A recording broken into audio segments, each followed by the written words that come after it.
Morning, everybody. So thank everybody for coming today. Purpose of today is to share the latest progress on the Washington Bridge project. And today, of course, we do have some good news and progress to share with you. So in a moment, the governor will announce the short list of the 2 highly qualified design-build teams that will then compete for the contract to build a brand new Washington Bridge. Joining us for this announcement is East Providence Mayor De Silva, who will also offer some comments. Following Mayor De Silva, Director Alviti will outline the next steps for the 2 design-build teams on the short list. So with that, I'll turn it over to Governor McKee. Thanks, Joe, and good morning, everybody. Welcome to a very well decorated State House, for the holiday season and the Christmas season. And I'm happy to be here today with Director Alviti, along with Mayor De Silva, who's certainly has been a champion and put his feet right to the fire, on last year on December 11th, and we really appreciate the mayor's partnership. Mayor Smiley has been invited, but he was not able to make it today. So I give a shout out to him as well for his leadership during this time frame. So today we're announcing the short list of nationally known companies that will be competing for the contract to build a new Washington Bridge. This is good news, and it's timely. As you know, tomorrow marks 12 months since we closed one side of the Washington Bridge, and 9 months since the March 14th date when we learned that we needed to build a new bridge. It has been a difficult year for everyone impacted by the closure. I know that, and I'm sorry we've had to go through this, but it was necessary. Like you, I certainly wish I had known sooner than December 11th that the bridge had serious issues. And like you, I wish I had known right away that no amount of repair work would be enough to salvage the existing bridge. It's been a fluid situation, and we have made several adjustments along the way, but our goal has remained clear. Build a new bridge, build it safely, and build it right. And along the way, we've taken steps to continue moving this project forward. We're able to quickly open 2 lanes in each direction on the newest span of the bridge so that we could accommodate westbound traffic. And once we learned on March 14th that a new bridge must be built, we worked quickly to open 6 lanes safely, 3 in each direction.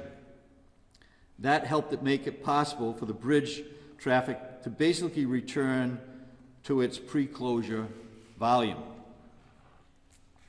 I want to point out here that we have safeguards in place to make sure that the remaining span can handle the additional traffic. First, we've had external engineers and experts, including the Federal Highway Administration, give us the approval to implement this solution. We've upped the frequency of inspections as a precaution. And as a fail-safe, we have invested in an early warning system that will monitor both the weight of the traffic traveling over the bridge and the level of movement in the structure itself. That way, if there's an issue that arises, we will know about it right away before it can turn into a bigger issue over time. The demolition of the superstructure, the part of the bridge that we drove over, is on track to be finished this winter. And the demolition of the substructure underneath should also start this winter. That's important progress. When the bridge first closed, we immediately collaborated with the Small Business Administration to connect impacted businesses with available financial supports. But soon, we understood that businesses needed more loans. That's why the General Assembly and I made sure that the hardest hit companies could get grants that would provide some financial relief. I want to thank the Commerce Corporation and the cities of Providence, under the leadership of Mayor Smiley, and East Providence, under the leadership of Mayor De Silva, for managing that grant process.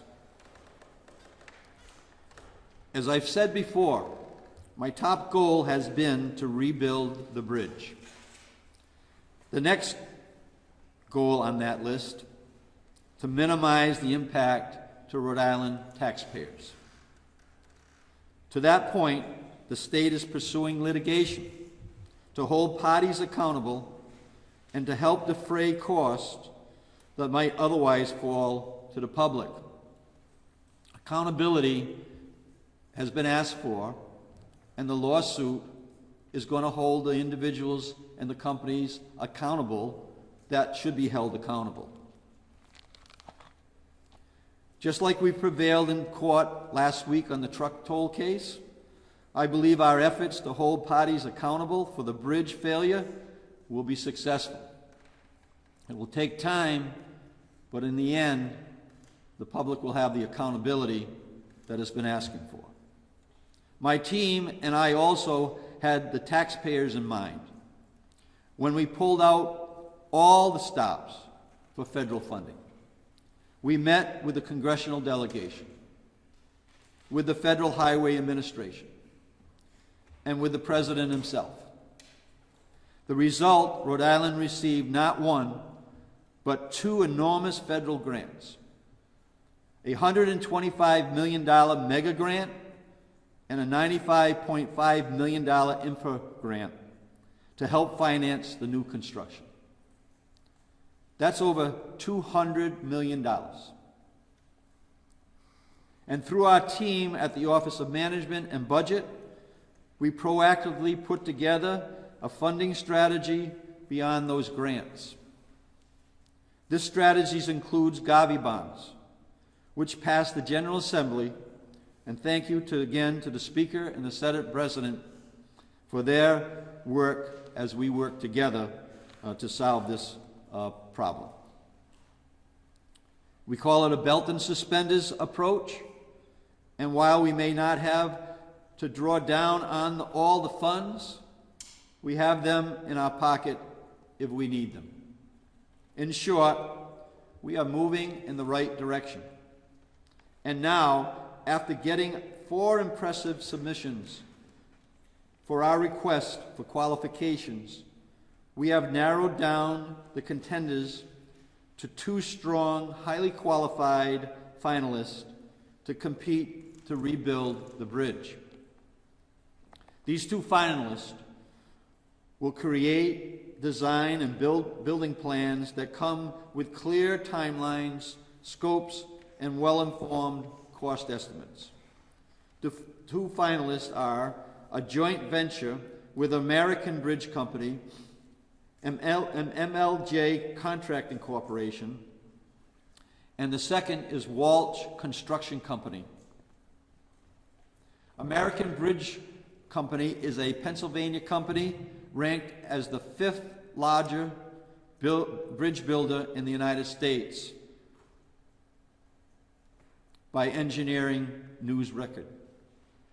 They were part of the team that built the San Francisco-Oakland Bay Suspension Bridge, the longest self-anchored suspension span in the world. Their partner, MLJ Corporation, Contracting Corporation of New York, is a partner for both the Brooklyn Bridge Restoration and the Port Authority Command Center. Walsh Construction Company is a Chicago company ranked as the largest bridge builder in the world by Engineering News Record. It worked on the 195Q Bridge in New Haven, the Whittier Bridge in Massachusetts, and the I-90 westbound Interbelt Bridge in Cleveland. They are impressive companies, and we're very excited to be working with them both in the coming months. This is all good news for Rhode Island, the progress that is being made, the timelines that are being met, and we expect that we're going to continue to report back to the public through the media as we move ahead on this project with regularly scheduled sessions like we're having today. So with that, I'd like to turn the podium over to Mayor De Silva from East Providence. Mayor, please come on up. Thank you, Governor. Thank you, Director Joe Allman. This is welcome news, Governor. As many of you know, when a year ago, on December 11th, when we first received the news, and I remember that call, I'll never forget it, it's been seared into my memory, when Director Alviti called to inform, it was disruptive to our residents, to our businesses. But we have a very resilient community, a very resilient business community, and once the 3 lanes opened up, traffic has begun to move through the city like it did before. Businesses, in speaking to them, did have financial impacts early on, but when I speak to businesses today, they're doing much better. This kind of news is what the community wants to hear. This is what the residents want to hear, that the process is moving forward, that there's a plan in place. We were fortunate that through Governor McKee's leadership and with the General Assembly's support, we were able to get some grants, $1.2 million to the City of East Providence. We've started to distribute those letters to our businesses. We had 111 people apply. 90 businesses have received letters that they will be receiving some form of money. We've upped the amount to impacted businesses to up to $10,000. And out of the applications that we've received, approximately 40 of them will be made whole for the period of impact that we were looking at. So, Governor, once again, thank you for your leadership in trying to get this and moving this project forward. Director Alviti, thank you also and your team. Having been in municipal government now for 6 years, I understand the process of procurement and going through a process of design and implementation. These things take time. So when you think about a brand new bridge that needs to be taken down and built, and we've already got this RFP ready to go, it's good news. We're making good time. So I want to thank you all, and thank you for giving me the opportunity to come up and speak. And I'll turn it over to Director Alviti. Good morning, everyone.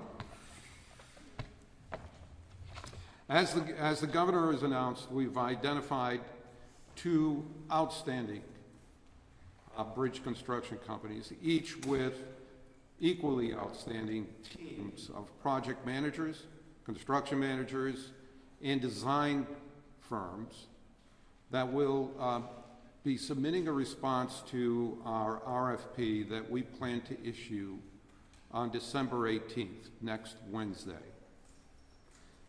These 2 companies that will compete for the contract to build our new bridge are ready to provide us with their plans for design, their schedule, and the cost of the new bridge. After the issuance of the RFP next week on December 18th, the schedule for the 15 tasks that need to be completed by RIDOT and the companies between December 18th and June 6th is as follows.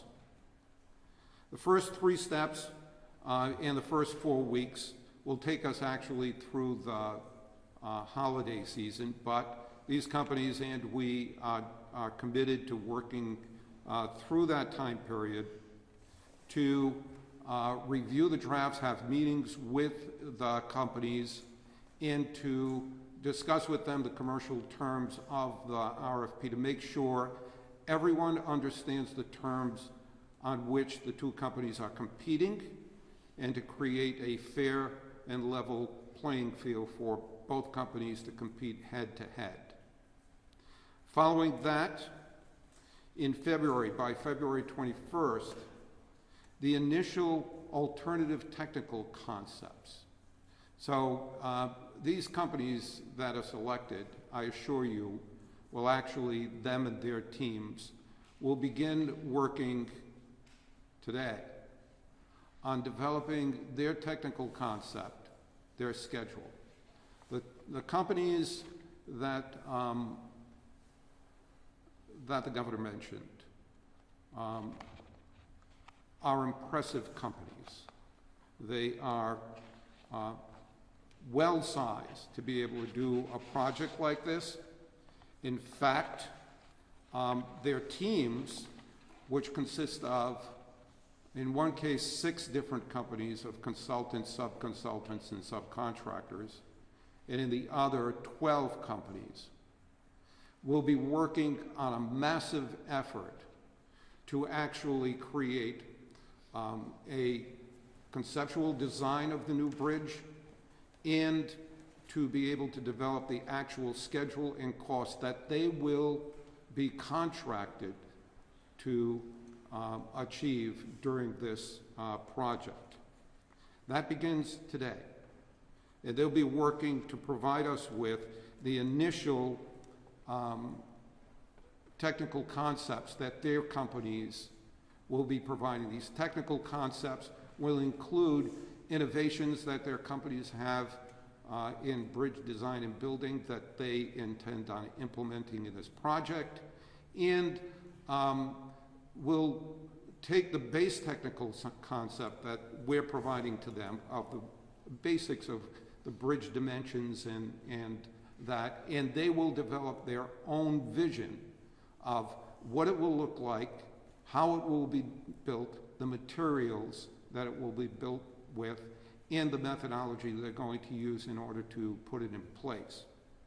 All of these things will be submitted to us in February, and by the end of February, we will have had meetings with each of the companies to discuss with our engineers and theirs their technical concepts and what they mean and what they entail and what the benefits and or issues there may be with each one of them.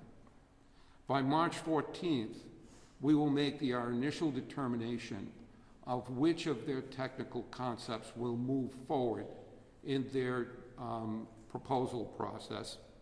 And by March 28th, the final list of technical concepts each company will employ to be able to build a bridge will be determined.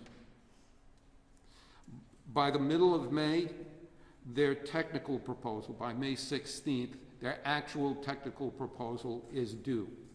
That technical proposal will include all of what I said. It'll include basically a 10% conceptual design of the bridge. And 10% doesn't sound like much in lay terms, but in engineering terms, there is a considerable amount of engineering and design that goes into achieving that level of design in a bridge this size particularly. And they will submit their proposals that will also include the schedule on which they intend to build and commit themselves to building the project by. May 30th, they will be responsible to submit to DOA separately from their technical proposal a sealed bid for the price, the cost of the bridge. And that will be held in confidence by DOA until by June 6th, our team at DOT, along with our advisors, will be reviewing the 2 proposals to select the one on June 6th that we will be contracting with to do the work. At that point in time, the DOA takes the scores of the companies that we evolve out of an evaluation process. The evaluation point system is spelled out in the RFP that will be available to all of you next week. And that score will be blended with the score that each company gets for the price proposal that they submit. They'll be combined to determine the winning team.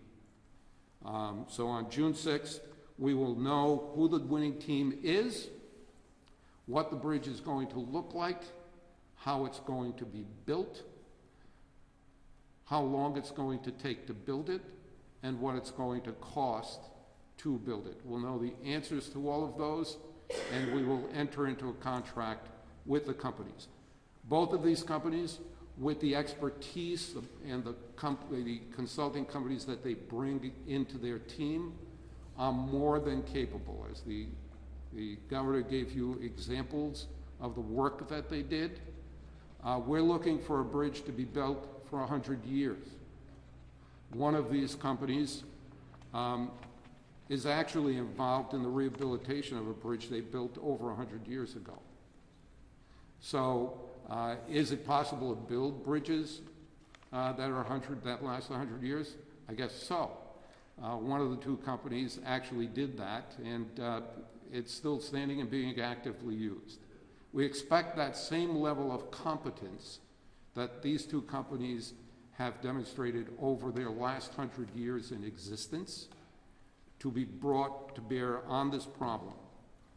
The demolition is going along as planned. During the last several months, the demolition has been ongoing, except for a brief 2-week pause that was requested by our legal counsel.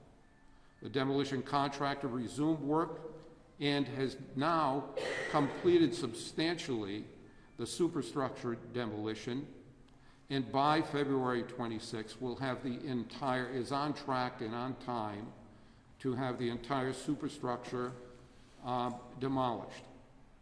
The demolition of the substructure will begin in January and will be completed next December 25.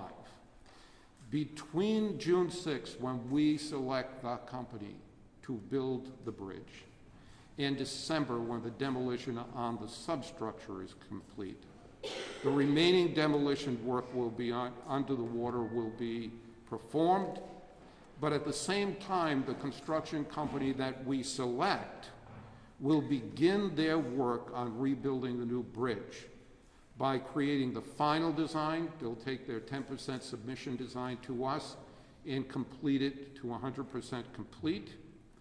They'll be ordering material and equipment resources that are necessary in order to build a new bridge. They'll be staffing their workforce that will be building the new bridge and prefabricating bridge components that I'm sure that each company has in their scenario, the accelerated bridge methods that you've seen us use, and they are even more expert at doing that kind of thing. They'll be preparing their construction laydown areas, and they'll be doing some initial construction in the work zones. That period, that 6-month period, provides for a seamless transition between the completion of the demolition and their begin of active occupation of the site for construction. It's been a long road. It's been a long road with more than a few bumps in it, right? But it's smoothing out. We're at a point where things are smoothing out now. There's a clear path ahead for us to build a new bridge. And we want to thank the people of the state of Rhode Island for their patience, the mayor, the governor, for his patience, although we've tried it on many occasions. Ultimately, the people of Rhode Island will have a brand new bridge that'll be completely safe, it'll be efficient, and it will last 100 years. So as we've done in the past, we're going to bring the governor back up for questions. We'll offer Director Ovidi back for questions. So just, if you can try to focus your questions to each person as they come up, it would be helpful. I know at some point we'll kind of be more scattered. Thank you. Mike. All right, we'll start over here. We'll start with Steve, and we'll go to Dr. Rose. Thank you. Governor, as the director pointed out, it's been a long road. It's been a year of ups and downs. You would reflect back on the last year and what's going into it and what you bring from it. Yeah, so I mean, hindsight is 20/20. There's no question about that, and I think that we have admitted that there's certain things with the timelines that were put out early were not true. Didn't hold up.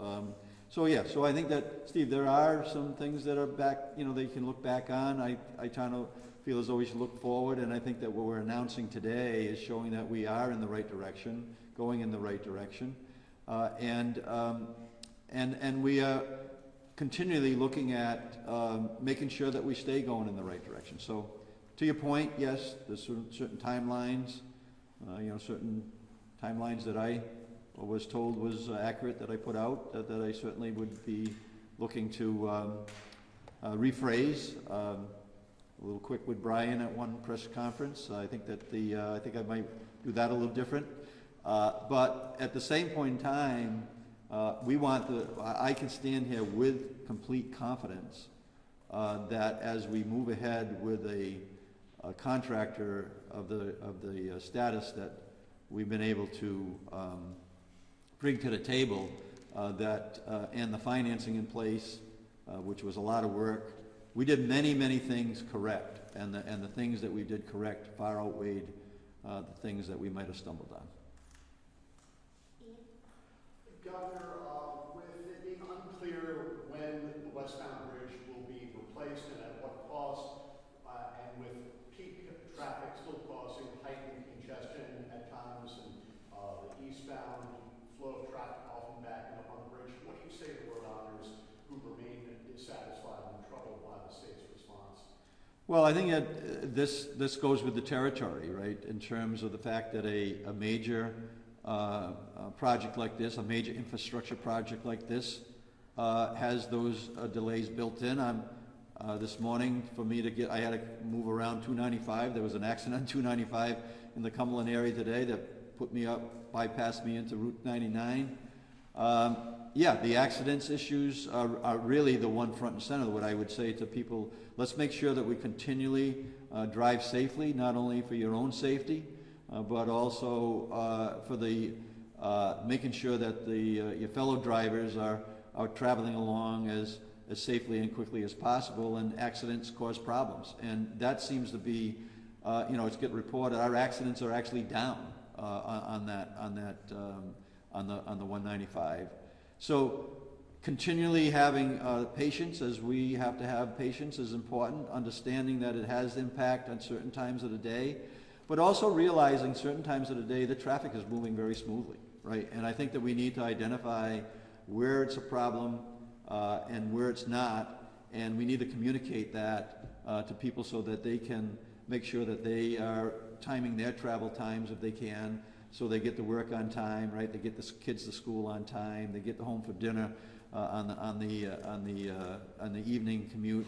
We're going to do everything we can to make that happen, and we're going to move ahead on rebuilding the bridge that will bring us back to where to even a better spot, quite frankly, than we were when the construction was in effect, right? At the time that we shut the bridge down, there was a repair strategy there that ended up being not the correct method, but that was slowing down traffic as well. So construction and improving our infrastructure is really a high priority, and we're getting. And the other thing I would impress on people is that we are improving our infrastructure at a fairly rapid rate. We've moved up 12 spots since I've been governor on our infrastructure rankings with CNBC.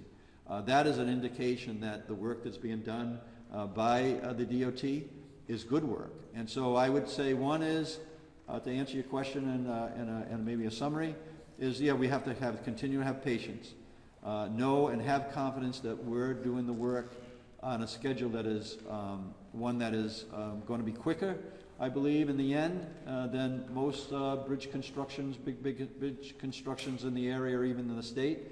And we'll get there. Drive safely, really important. We know that the accidents do slow down and complicate issues. And then finally, have confidence that we are moving in the right direction on infrastructure. And this was as Peter said, it's a bump in the road that wasn't anticipated, and we're on track to really deliver on a bridge with a contractor that has a national reputation. Chris next. This is for Director Elby. You had mentioned that as part of this RFP process that there would be, it's up to the companies to determine their schedule, but is there any, time frame that the state's looking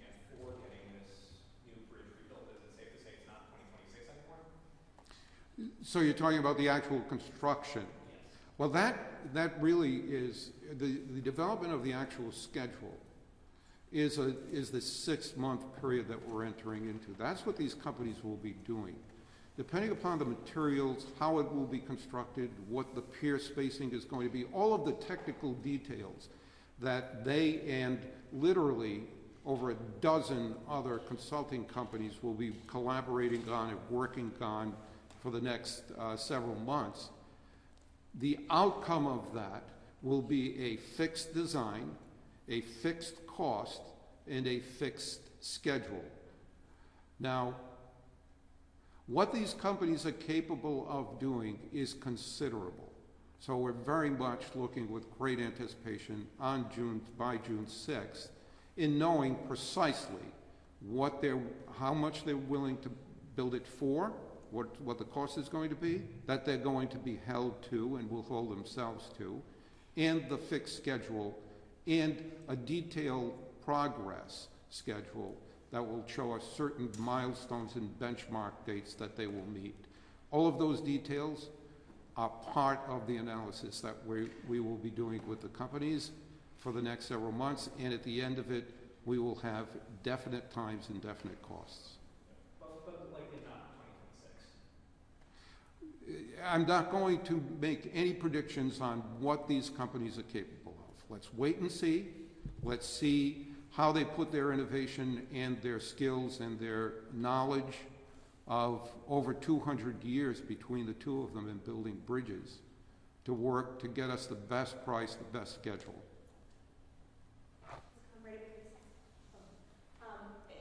Can you tell us a little bit about the firms that you didn't pick? Was the decision not to select Attleboro Bridge Company, did it have anything to do with the fact that you're accusing them of messing up in a lawsuit right now? I'm Yeah, sorry. you can talk to the procurement. I stay away from Yeah, procurement. okay.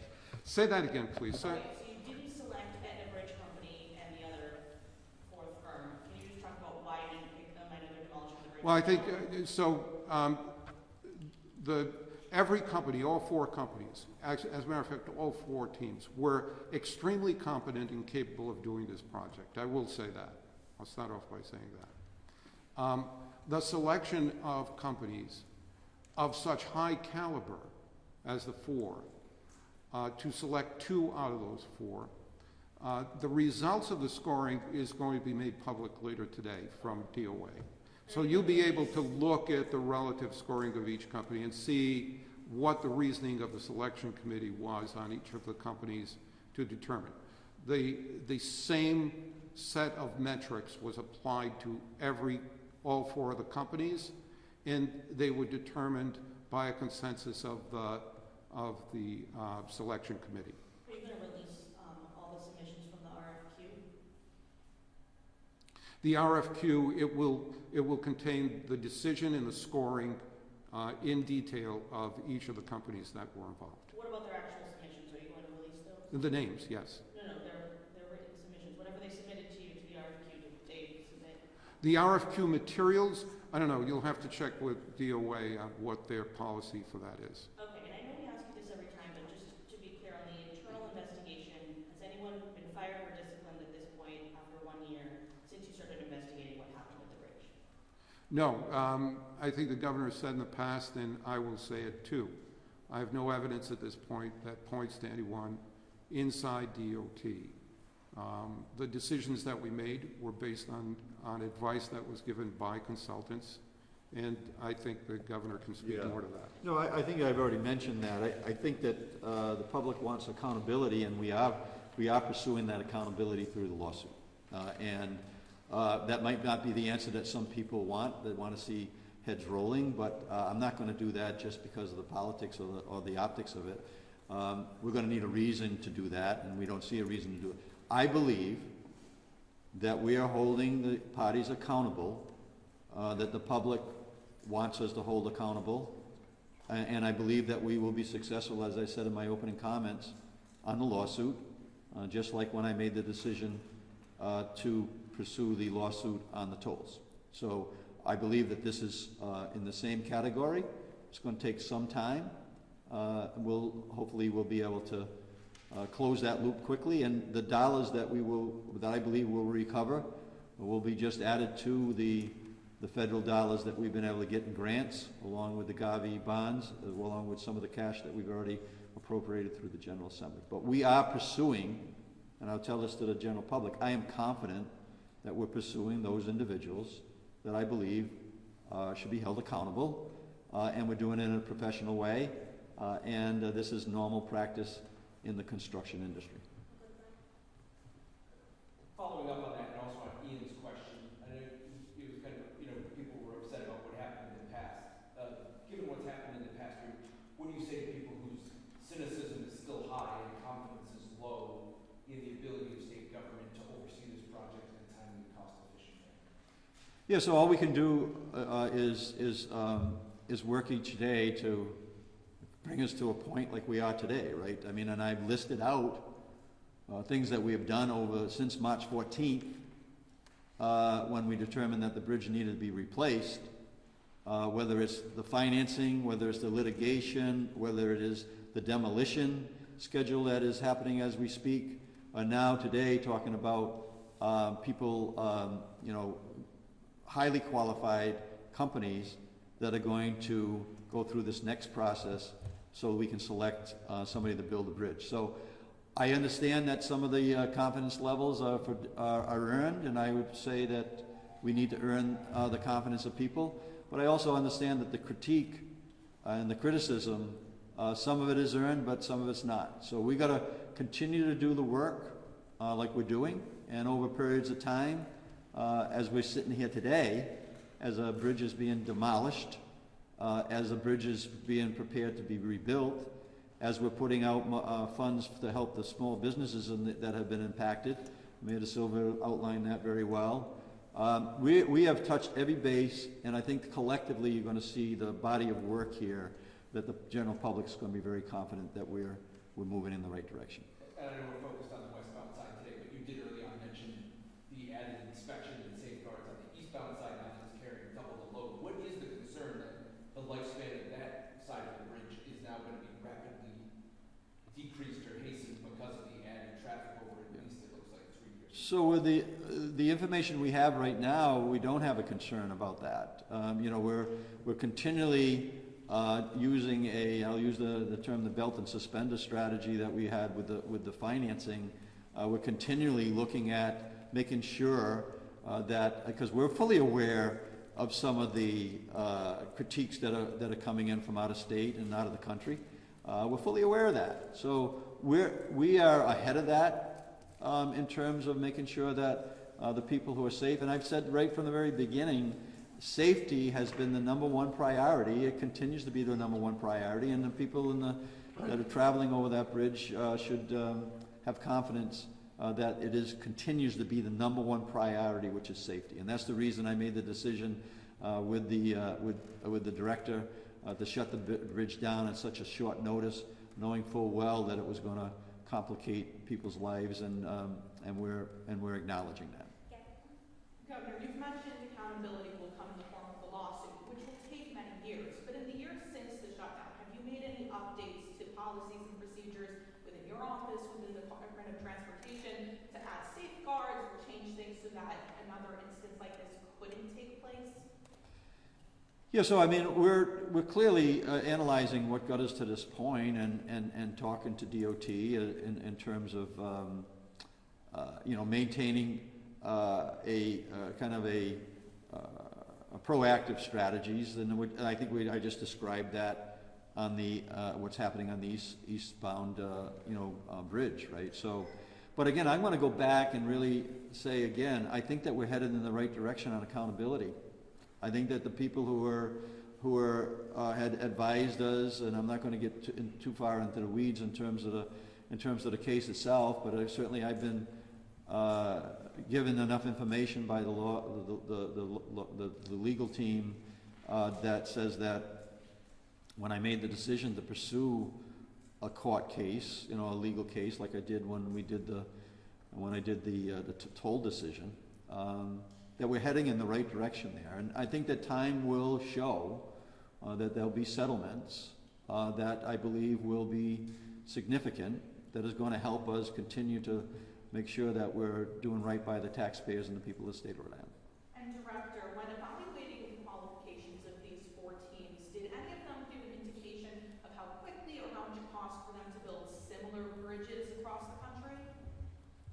Well, certainly they gave us examples of other bridges and structures that they built. Whether or not they're the exact model of what we're building here, some of them were much larger bridges. So using the examples that they provided us won't give us an indication, but it certainly does give us an indication that these 2 companies and their teams, don't forget that one company has 6, 7 other companies and or consulting teams that work on everything from the environmental permitting and the design and all of the other facets of building a bridge. The other team has, I think, a dozen other companies that they're working with. They're packing the gear. They're packing the gear to build this thing as fast as any companies that we could select could build it, and for a fair price that bridge is worth. So we'll wait to see what the outcome of the procurement process is, but I am very confident in the teams that we picked. Excellent. I just want to hear this answer from Director Alvidi. Are you 100% confident that the eastbound side can handle double the traffic for a year, 2, 3 more years at this point? The eastbound lane? Yes, we've had 2 separate companies, well-respected engineering companies, do detailed structural analysis on that bridge. And both of them came back with the same result, saying, yes, it's safe with the additional traffic loads we're putting on it, and the structure itself will handle that capacity for the time that we need it to rebuild a new bridge. In addition to, we didn't stop there. In addition to make sure that that remains safe during that time, we've increased the frequency of bridge inspections that we do on that bridge. And our maintenance division is already working on the last inspection to correct many of the deficiencies, if not all, eventually, the deficiencies that were in that, to make sure that we keep the bridge in a state of good repair, okay? So that it will, in a proper service, provide us with the proper service that we need. One more layer, belts and suspenders, that the governor likes us to have. One more layer of safety on that is that we are implementing a weigh in motion and a structural health monitoring system. Those 2 systems will give us minute-by-minute information on the operation and movement and loads that are being put on the bridge, so that we will have 2 consulting companies just with their eyes on that data on a day-to-day basis to monitor and advise us of any issues that they might see arising, so that we can be proactive and take care of them before they become an issue. We are taking every precaution, not only to make sure that that bridge is safe to use initially, we already did, we made that determination, but we're also, on an ongoing basis, going to continue to monitor very closely, more closely than we have any other bridges, because it is a very strategic bridge for the commerce and the travel that people in the state need to do. Have you given any thought, big picture, to if repairing the eastbound bridge should be part of the end of the westbound bridge project, since it may have taken years off that bridge's life by that point that the westbound side? Well, so your question is, when do we expect to have to repair the eastbound bridge? Well, sure, but also, do you think it should be part of the conversation about the westbound side? No. No, the expected lifetime of the eastbound bridge, it was built in just, maybe 15 years ago. The expected lifespan of that is at least 75 years with proper maintenance. We are doing that proper maintenance to assure that it lasts that long. So we expect to get every bit of the useful life that it was originally designed, even with the additional use we're putting on it.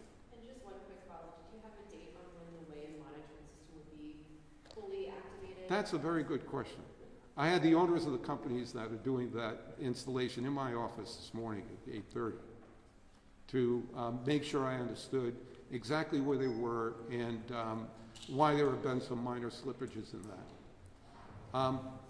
The company doing the installation of the monitoring system, the actual electrical and electronic installation, is working under difficult conditions. Their folks are working off barges with towers up to 60, 70 feet in the air, having to connect live wires. It's dangerous and it's very weather-dependent kind of work. So there have been some slippages because of those issues. They assured me that the weigh-in-motion portion of that wiring will be completed by next week, next Thursday. And following up on that, our engineering staff and the company that is providing the software and the technology to us will have their work on the reporting done later in the month in January. And at that time, the reports that we derive from that weigh-in motion system will be available to us and they'll be available to the public. The health monitoring system is work that's ongoing. It's subsequent to the weigh-in motion, and that'll take us into next year, early next year. So first for the governor, you mentioned hindsight is 20/20. There are maybe some criticisms that have been fair and some not. But you didn't specify what in hindsight you could have done differently. Looking back, what should the state have done differently in this rebuild project? So I mentioned that in my comments. I think some of the timelines that we were given initially, saying that the bridge would be back in action within 90 days, that ended up not being accurate. So I think that was something that should have been handled a little bit different. But and then also some of the, like I said, some of the communications on timelines in particular, we should have, and I think that you're seeing that, certainly I'm a lot more cautious today than I was then about mentioning timelines, right? So we're going to just continue to do the work. I have said that I believe in the end you're going to see that this project is going to be completed within a time frame that is significantly better than other bridges that have been built in the state of Rhode Island and around in the area. So we're just going to continue to do the work. We can't let the hindsight stall us in terms of the work that's being done. But I think that timelines were a little bit aggressive in the beginning. I think that even the RFP that went out for the construction this summer was done for the right reasons, to be as aggressive as we could. But at the end, we had to kind of recover on that. But we're headed in the right direction right now, and I think that we're showing that today by the selection of this, these two finalists that have the ability to deliver. And so we're pleased where we are right now in relationship to where we were a year ago. We know a lot more, and we're acting on that knowledge.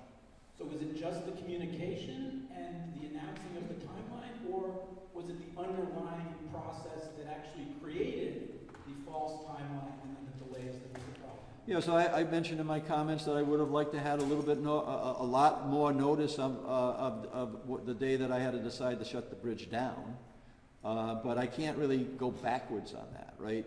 And that I believe that we are holding the people accountable that were responsible to tell us, to give us that advance notice.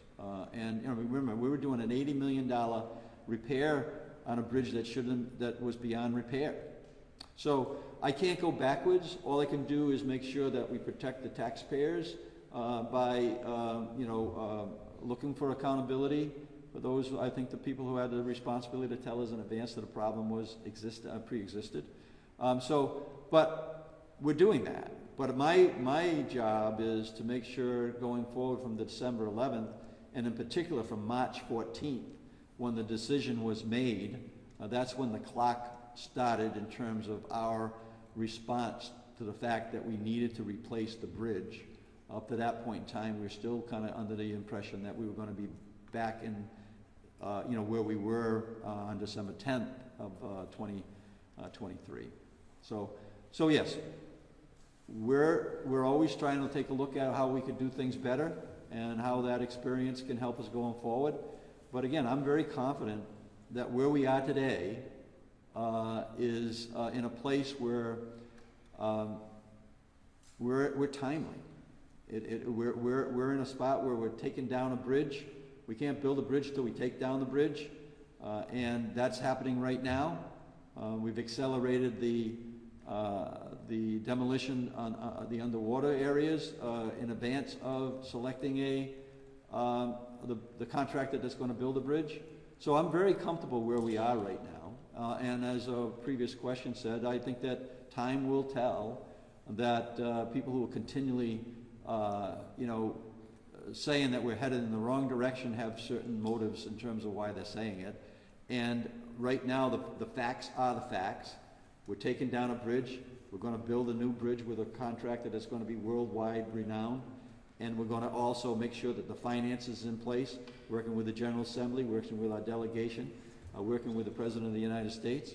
So money will be in place, accountability is happening, and I think one of the most important things was, and I was out meeting with the businesses, with the mayor, during the critical time frame that we're talking about, talking to our small businesses. And I think that we have, with the General Assembly and leadership coming from Mayor De Silva, Mayor Smiley, we're addressing the business issues, and it's being reflected.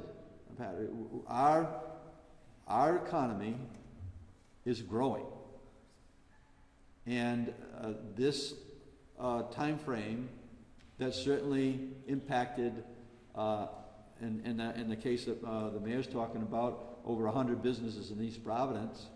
We're addressing that as best we can, but we're keeping the economy going in the state of Rhode Island in a way where, I can keep on repeating that it didn't destroy the economy as some people were indicating at that point in time. So we've overcome that initial stretch. Remember, you didn't have any time frame. Normally, when you're taking down a bridge or building a new bridge, you have 6, 8, 10, 12 months prior to making the announcement that you're taking down a bridge, because you're in a normal process. We didn't have that time frame. So there was some catch up. We've caught up, and I'm happy where we are right now. And hopefully the public will feel the same way as they see the progress that we're making. Great, thanks Really, everybody. I had one for the director. We're using world-renowned companies now, some with 12 additional consultants on top. Companies are, quote, bringing the gear, and are the best of the best. We used to use more regional and local companies. In your experience, does one pay a premium to have the best of the best world-renowned companies bringing this kind of gear into a project? Well, we've set a competitive bid process, so the pricing that we're going to get is going to be competitive, and so we'll see where we are, in June when we take a look at those details. But no, I think that what's happening right now, and I think that we've certainly worked way through some of the criticism, saying that if we had a lawsuit to hold companies accountable, that we weren't going to get qualified people to bid on the project. Well, guess what? We clearly are sitting here today saying that we've got qualified contractors to build the bridge, and I expect that that the time frames that we're talking about will accelerate, and the performance in the end, I think when you actually judge the performance based on the challenges that we had, is going to be considered to be good work. So thanks. Before December 11th, 2023, is there anything the state could have or should have done better? Before you. Well, I think that's what the accountability is about. That's going to be the question that's going to be asked through that legal process, right? And so we'll wait on the legal process to do that. But I don't think that we should have been signing, and I've said this multiple times, a repair in the $80 million range when that bridge was not repairable. So, but that's going to be the look back. Well, I'll rely on the Attorney General along with the legal team that we put in place to answer that very question. Unfortunately, you don't have that answer right at, you know, at this moment in time. It's going to take time to work through that process. It's 100% on the companies. There's nothing the state could have done differently before announcing the shutdown of the bridge? Not that I'm aware of. I don't believe that we had, I have not seen any information that says that we had information in the state's hands that we shouldn't have moved forward on a repair of that bridge. So.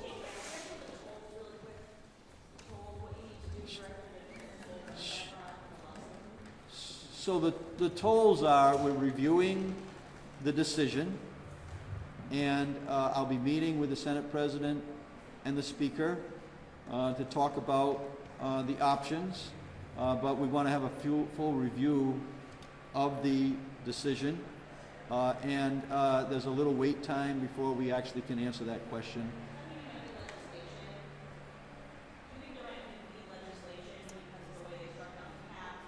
Yeah, so unfortunately, we really need to be careful about getting ahead of ourselves on that.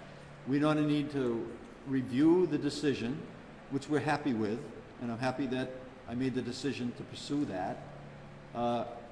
We know that, and one of the things there, I'll repeat, not only did we get a decision that we can toll, but we also got a decision that's protecting the taxpayers from tens of millions of dollars of clawback. That's a big, victory for the taxpayers, right? So we'll see. We'll continue to be very deliberate in terms of how we move ahead, and then once we, once we have a full, clear picture, we'll deliver that information. You would like to turn it back on in some fashion? Well, again, I'm not even gonna even into that. I think that we need to evaluate the decision. And then we need to, and as you talked about, the General Assembly needs to be involved. And that's why I'm going to be talking as I do on a regular basis. I'm a governor that has met with the Speaker and the Senate President on a weekly basis over the almost 4 years that I've been in office. We're going to continue to make sure that they're involved in the decision making, as they were when I when I had a meeting in this room with the Senate President and the Speaker, along with the Attorney General, back in October of '22, when we were evaluating whether we actually should appeal that decision. And I think that I made the right decision to make sure that we had made that appeal.